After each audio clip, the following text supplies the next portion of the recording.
3. സച്ചരിതത്തിന് അനുമതി. ശ്രീമഹാഗണപതിക്ക് വന്ദനം. സരസ്വതീദേവിക്കും ശ്രീഗുരുമഹാരാജിനും പരദേവതയ്ക്കും ശ്രീ സീതാരാമചന്ദ്രനും വന്ദനം. പരമ്പരൊളാം സദ്ഗുരു ശ്രീ സായി ഈശ്വരന്റെ തൃപ്പാദങ്ങളിൽ പ്രേമഭക്തിപൂർവം അടിയന്റെ പ്രണാമം. സായി ചരിതമെഴുതാനുള്ള പൂർണ്ണാനുമതി നൽകിക്കൊണ്ട് ബാബ അരുളി, എന്റെ വാക്കുകളിൽ പൂർണ്ണവിശ്വാസം ഉറപ്പിക്കൂ. ചെറിയ ആശങ്ക പോലും വേണ്ടതില്ല. തെല്ലും ഭയക്കാതെ നിന്റെ ജോലി ആരംഭിക്കുക. എന്റെ ലീലകൾ എഴുതപ്പെട്ടാൽ അജ്ഞാനം കൊണ്ട് ചെയ്ത പാപമെല്ലാം അകലും. എന്റെ കഥകൾ ഭയഭക്തിയോടെ കേൾക്കുന്നവരുടെ ലൗകികമായ ദുഃഖങ്ങൾ അകലും. ആ കഥകൾ കേട്ട് അവരുടെ മനസ്സിൽ പ്രേമഭക്തിയുടെ തിരമാലകൾ അലയടിച്ചുയരും. ആ സാഗരത്തിൽ നിന്നും ജ്ഞാനമാകുന്ന രത്നങ്ങൾ ഒരുവന് ലഭിക്കും. സായി ഈശ്വരന്റെ അഭയവചനങ്ങൾ എന്നിൽ ധൈര്യമുണർത്തി. ഭയമകന്നു. ഞാൻ സംതൃപ്തനായി. ബാബ ശ്യാമയോടായി പറഞ്ഞു, ശ്യാമ, എന്റെ നാമം ഭക്തിവിശ്വാസത്തോടെ ഉരുവിടുവന്റെ ആഗ്രഹങ്ങൾ ഞാൻ നിറവേറ്റും. അപ്പോൾ അവനിൽ വിശ്വാസം വർദ്ധിക്കും. എന്റെ ലീലകളെ പ്രേമപൂർവം പാടുന്നവനെ, വർണ്ണിക്കുന്നവനെ ഞാൻ സദാ രക്ഷിക്കും.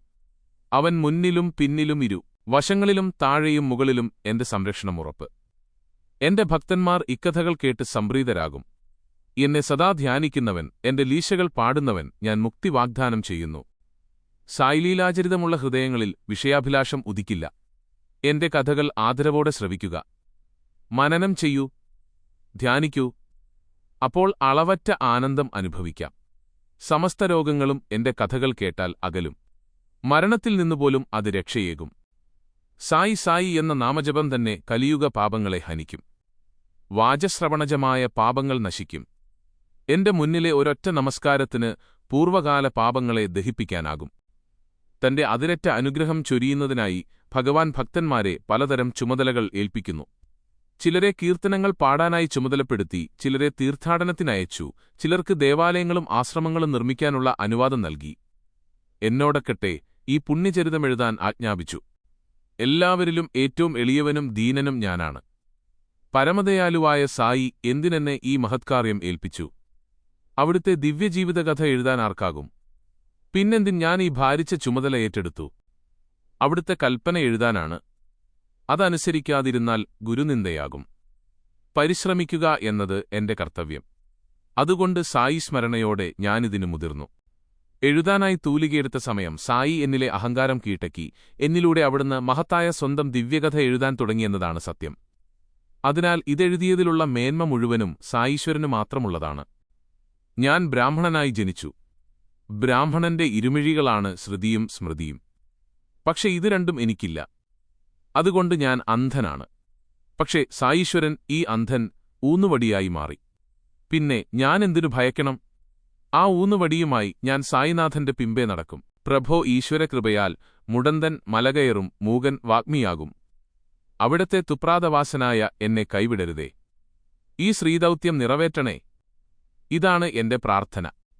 പ്രിയപ്പെട്ടവരെ, സായി സ്വയം എഴുതുന്നതാണിത്. ഭക്തരുടെ വീണയ്ക്കോ ശബ്ദം എങ്ങനെ ഉണ്ടാകുന്നു എന്നറിയില്ല. ആ ഉപകരണങ്ങളിലൂടെ ഗായകനാണ് പാടുന്നത്. അതുപോലെ സായി എന്നിലൂടെ എഴുതുകയാണ്. ചന്ദ്രകാന്തം ലയിക്കുന്നതും സാഗരത്തിൽ വേലിയേറ്റമുണ്ടാകുന്നതും അവയുടെ രണ്ടിന്റെയും മേന്മയല്ല, മറിച്ച് ചന്ദ്രന്റെ ശക്തിയാണ്. തോണിക്കാർക്കുള്ള രക്ഷാസൂചകങ്ങളാണ് കടൽക്കരയിലെ വിളക്കുമടങ്ങൾ.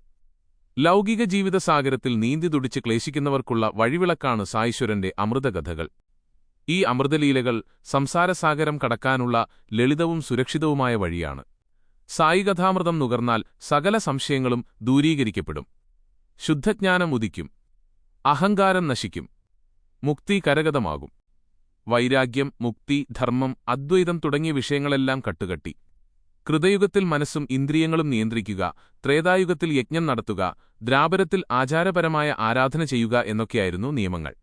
പക്ഷേ കലിയുഗത്തിലാകട്ടെ തിരുനാമജപമാണ്, ഭഗവത് കഥ കേൾക്കുകയും പാടുകയുമാണ് മോക്ഷത്തിനുള്ള ഉപായം. സ്ത്രീ പുരുഷ ജാതി വർണ്ണഭേദമില്ലാതെ ആർക്കും സ്വീകരിക്കാവുന്ന സുഗമമായ പാതയാണിത്. ഭഗവത് കഥകൾ കേൾക്കുക.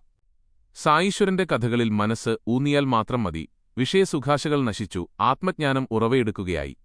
ശ്രദ്ധ മാത്രമേ ഇതിനായി വേണ്ടതുള്ളൂ. സായീശ്വരന്റെ കഥകൾ സദാ മനസ്സിൽ നിറഞ്ഞുതുളുമ്പട്ടെ. മരണം വരെ അതവിടെ തെളിഞ്ഞു നിൽക്കട്ടെ. നോമ്പരപ്പെടുന്ന ഹൃദയങ്ങൾക്ക് അമൃതവർഷമാണ് സത്കഥകൾ. ഇതിനായി അവിടത്തെ സച്ചരിതമെഴുതാൻ സായീശ്വരൻ എന്നെ സഹായിച്ചു. ഭക്തി, പ്രേമ, വിശ്വാസങ്ങളോടെ ഇക്കഥ വായിക്കുന്നവരുടെ അന്തരംഗം സായിധ്യാനത്താല് നിറയും. സായീരൂപം അവർക്ക് മുന്നിൽ പ്രത്യക്ഷമാകും. അങ്ങനെ ഭക്തിയാർജിച്ച് നിസ്സംഗത നേടി ആത്മജ്ഞാനം അവർക്ക് ലഭിക്കുമാറാകും. പശുവിന്റെ അക്കിട് പാൽ നിറഞ്ഞിരിക്കുകയാണെങ്കിലും കിടാവിന്റെ സാമീപ്യമില്ലാതെ അവള് പാൽ ചുരത്തില്ല. പിഞ്ചുകുഞ്ഞിന്റെ വിശപ്പ് ആരും പറയാതെ തന്നെ അമ്മ മനസ്സിലാക്കും, ചോദിക്കാതെ തന്നെ അവള് പാലൂട്ടും. കുഞ്ഞുപോലും അമ്മയുടെ വേവലാതി അറിയുന്നില്ല. കുഞ്ഞിനെ ഉടുത്തൊരുക്കി ആഭരണാദികൾ കൊണ്ട് അലങ്കരിക്കുമ്പോൾ അമ്മ എത്ര ആഹ്ലാദവതിയാകുമെന്നോ. പക്ഷെ കുഞ്ഞോ ഇതൊന്നും അറിയുന്നില്ല, ഗൗനിക്കുന്നില്ല. മാതൃസ്നേഹം അനുപമം, നിർമ്മലം, അദ്വിതീയം. അമ്മയുടെ ഈ സ്നേഹവാത്സല്യങ്ങൾ തന്നെയാണ് സായീശ്വരന് ഭക്തന്മാരോടുള്ളത്. ഞാനും അതില് അനുഭവസ്ഥന്. ഒരു സംഭവം കേൾക്കൂ. 1916 ഞാൻ റിട്ടയർ ചെയ്തു. പെൻഷന് തുക കൊണ്ട് കുടുംബം പോറ്റുക അസാധ്യമമായി. അക്കൊല്ലം ഗുരുപൂർണ്ണയ്ക്ക് ഞാനും ഷിർദിയിലെത്തി. സായിറി സന്നിധിയില് അന്നാജിന് ചാനിക്കര് എന്റെ പ്രശ്നം ബാബയോട് ഉള്ളുചുട്ട് പ്രാർത്ഥനയോടെ ഉണർത്തിച്ചു. സ്വാമി, അവനില് കനിയണേ. പെൻഷനുകൊണ്ട് അവന് കുടുംബം പോറ്റാനാവുന്നില്ല. വലിയ കുടുംബമാണ്. എന്തെങ്കിലും ഒരു ജോലി കൊടുത്ത് ക്ലേശങ്ങൾ അകറ്റണേ, സങ്കടം തീർക്കണേ. കരുണാസമുദ്രമായ സായി അത് കേട്ട് മൃദുവായി ഗംഭീരഭാവത്തില് പറഞ്ഞു, അവന് മറ്റൊരു ജോലി കിട്ടും. ഇപ്പോഴവൻ എന്നെ സേവിക്കട്ടെ. അവന് അതിലൂടെ ആനന്ദം ലഭിക്കും. അവന് ആഹാരമെന്നും നിറപാത്രമായിരിക്കും. അതൊരിക്കലും ഒഴിയില്ല. അവനിക്കുമായി എന്നില് പൂർണ്ണമായും ശരണാഗതിയടഞ്ഞാല്, എന്റെ തനലില് അവന് അഭയം തേടിയാല് ഉറപ്പ് അവന്റെ ദുരിതങ്ങളൊടുങ്ങും. അധർമ്മികളെ ഒഴിവാക്കുക. ദുർജനങ്ങളിൽ നിന്നും അകന്നുമാറുക. അവരുടെ നിഴൽ പോലും തുടരരുത്. ആചാരവിശ്വാസങ്ങളെ, മിറ്റിങ്ങളെ ദേഷിക്കുന്നവരുടെയോ സംസർഗമരുത്. പക്ഷേ ഏറ്റവും എളിയവനായി ഈച്ചയെപ്പോലും നിഷേധിക്കാതെ പെരുമാറുക. ഇവന് ഇനി മുതൽ ഭക്തിയോടെ എന്നെ സേവിക്കട്ടെ. അവന് ദിവ്യാനന്ദം അനുഭവിക്കും. ഞാൻ നിത്യ ശുദ്ധ ബുദ്ധ മുക്തനാകുന്നു. വാസുദേവനും ഓങ്കാരവും ഞാൻ തന്നെ. ഭക്തിവിശ്വാസത്തോടെ എന്നെ ആരാധിക്കുക എന്നാൽ ആത്മീയോന്നതി നേടുക എന്നാണർത്ഥം. എന്നെ പരമാർത്ഥമായി ആത്മസ്വരൂപമായി ആരാധിച്ചു നീ ഞാൻ തന്നെയായിത്തീരുക. നദി സാഗരത്തിൽ ലയിക്കുന്നതോടെ നദിയില്ലാതാകുന്നു. നദി സാഗരമായിത്തീരുന്നു. എണ്ണത്തിരി ജാലയെ സ്പർശിക്കുന്നതോടെ അതും പ്രകാശം പൊഴിച്ചു തുടങ്ങും. ഋഷീശ്വരതുപാദങ്ങളിൽ സ്പർശിച്ചു നമ്മുടെ ഭാവിയും ഇവിധമാകും. ഏകാഗ്രമായി വണ്ടിനെ ധ്യാനിച്ചു പുഴുവണ്ടായിത്തീരുന്നു. അതുപോലെ ഗുരുതുപാദങ്ങളെ വ്യാകുലതയോടെ സ്മരിക്കുന്ന ശിഷ്യൻ ഗുരുവിനെപ്പോലെയാകുന്നു. പോലെ എന്നുപോലും പറയുന്നത് ഗുരുവിന് വേദനാജനകം. കാരണം ശിഷ്യനില്ലാതെ ഗുരു ഇല്ല, ഗുരു ഇല്ലാതെ ശിഷ്യനുമില്ല. അവർ അഭിന്നം. സായീശ്വരന്റെ ഭക്തവാത്സല്യത്തെക്കുറിച്ച് ഒരു കഥ കേട്ടാലും. രോഹിലൻ തടിച്ചു കൊഴുത്തൊരുഗന്ത തന്നിഷ്ടക്കാരൻ. പാദത്തോളം നീണ്ടുകിടക്കുന്ന കഫിനിയാണ് അയാളുടെ വേഷം. സായീശ്വരനെക്കുറിച്ച് കേട്ട് ഷിർദിയിലെത്തിയതാണ് രോഹിലൻ. പ്രഥമ ദർശനത്തിൽ തന്നെ അയാൾ സായിയിൽ ആകർഷിക്കാനായി. അങ്ങനെ ബാബയോടൊപ്പം മസ്ജിദിൽ താമസവും തുടങ്ങി. അയാൾക്ക് തോന്നുമ്പോഴെല്ലാം ഖുറാനിൽ നിന്നും ഉറക്കെ കൽമ ചൊല്ലും. കർണകഠോരമാണ് ആ സ്വരം. അലറുക തന്നെയാണെന്ന് പറയാം. പകൽ മുഴുവനും കഠിനാധ്വാനം ചെയ്യുന്നവരാണ് ഷിർദിയിലെ ഗ്രാമവാസിലു. രാത്രിയിൽ തളർന്നു മയങ്ങുമ്പോഴാണ് രോഹിലന്റെ അലർച്ച. അവരുടെ ഉറക്കം കെട്ടു അസ്വസ്ഥരായി. രോഹിലൻ മുൻകോപി. മാത്രമല്ല കൽമ ചൊല്ലുന്നതിൽ സായീശ്വരന്റെ പിന്തുണയുമുണ്ട്. അതോടെ അയാൾക്ക് അഹങ്കാരമായി. അതൃപ്തി പ്രകടിപ്പിച്ച ജനങ്ങളെ അയാൾ ചീത്ത വിളിച്ചു. അതോടെ ജനം രോഹിലനെതിരായി. ഗ്രാമവാസികൾ കരുണാമാരിയായ മാതാവിനെ സായീശ്വരിയെ സമീപിച്ചു. പരാതി പറഞ്ഞു. പക്ഷേ സായി അത് ശ്രദ്ധിച്ചതേയില്ല. മാത്രമല്ല അവിടുന്നു അരുളി, അരുത്, രോഹിലനെ ആരും ഉപദ്രവിക്കരുത്. എനിക്ക് പ്രിയപ്പെട്ടവനാണവൻ. അവന്റെ ഭാര്യ കലഹക്കാരിയാ. അവൾ ഇവിടെയും വരും, ഞങ്ങളെ ഉപദ്രവിക്കും, ഏകരി. പക്ഷേ രോഹിലന്റെ അലറിയുള്ള പ്രാർത്ഥന കേട്ടാൽ അവർ ഭയന്നു വിറഴും, ഇതിനകത്ത് കടക്കുകയുമില്ല. അതുകൊണ്ടാണ് ഞങ്ങളിവിടെ സമാധാനമായി കഴിയുന്നത്. കുറച്ചു കഴിയുമ്പോൾ അവൻ ക്ഷീണിക്കും.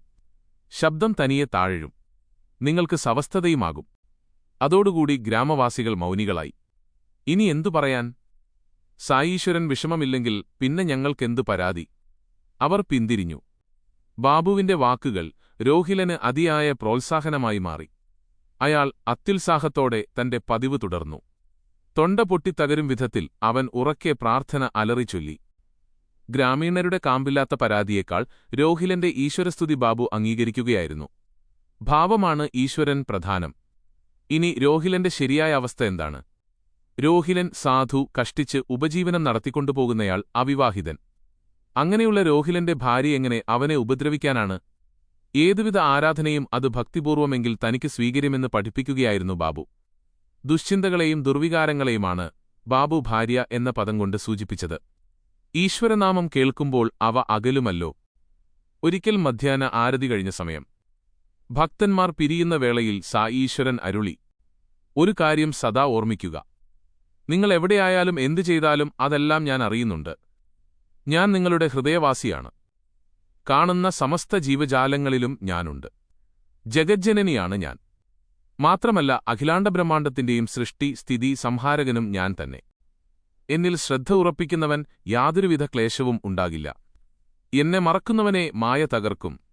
സർവചരാചരങ്ങളും ഉറുമ്പ് കുമി മുതലായവയും ഞാൻ തന്നെ. എന്റെ ശരീരമാണതും. ഈ അമൃതവചനങ്ങൾ എന്നിൽ ശക്തമായ ചലനമുണ്ടാക്കി.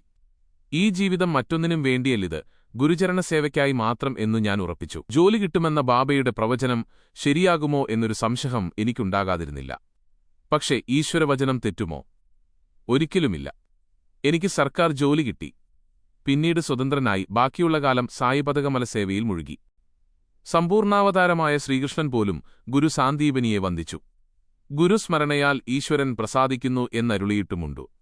ഗുരുവിനെ അവഗണിക്കുന്നവൻ ദുരന്തങ്ങൾ അനുഭവിക്കാൻ ബാധ്യസ്ഥനാണ്.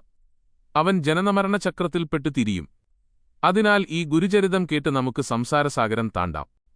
ഞാനൊരിക്കൽ കൂടി വായനക്കാരോട് അപേക്ഷിക്കുകയാണ്. ദുർബലതയും നിദ്രയും ആലസ്യവും വിഷയസുഖങ്ങളും വെടിയൂ. സായിയുടെ അമൃതകഥകളിൽ ശ്രദ്ധയൂനൂ. കഠിനസാധനകൾ കൊണ്ട് തളരേണ്ട.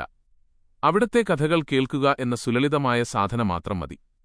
അജ്ഞാനം നശിക്കും, മോഹമകലും, ശാന്തി കൈവരും. പിശുക്കൻ എവിടെയായാലും അവന്റെ മനം ഒളിപ്പിച്ചു വെച്ചിരിക്കുന്ന പണത്തിൽ തന്നെ. അതുപോലെ സായി ഈശ്വരന്റെ അമൃതകഥകളിൽ മനസ്സുറപ്പിക്കൂ. പ്രിയ സജ്ജനങ്ങളെ, സായി ഈശ്വരൻ ആദ്യമായി ഷിർട്ടിയിൽ വന്ന കാര്യം അടുത്ത അധ്യായത്തിൽ നമുക്ക് വായിക്കാം. 3-ാം അധ്യായം സമാപ്തി.